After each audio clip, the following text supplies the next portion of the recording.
আজ পশ্চিমবঙ্গ বিধানসভায় মেনশন পর্বে স্পিকার স্যারের মাধ্যমে রাজ্যের এগ্রিকালচারাল মার্কেটিং মিনিস্টারের দৃষ্টি আকর্ষণ করলাম।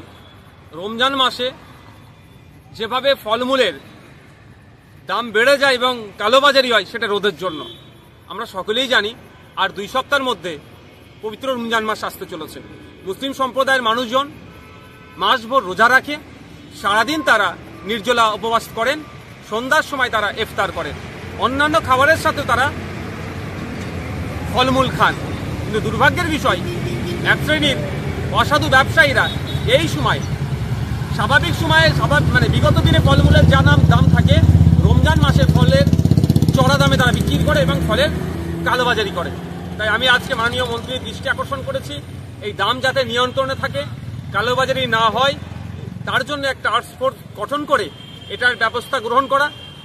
যে সমস্ত অসাধু ব্যবসায়ীরা এই কাজের সাথে যুক্ত থাকবে তাদের বিরুদ্ধে ব্যবস্থা গ্রহণ করা। এখন দেখার বিষয়, মাননীয় মন্ত্রী মহাশয়কে রোজা শুরু হওয়ার প্রায় 14 দিন আগে জানিয়েছি, ওনারা কি ব্যবস্থা গ্রহণ করে।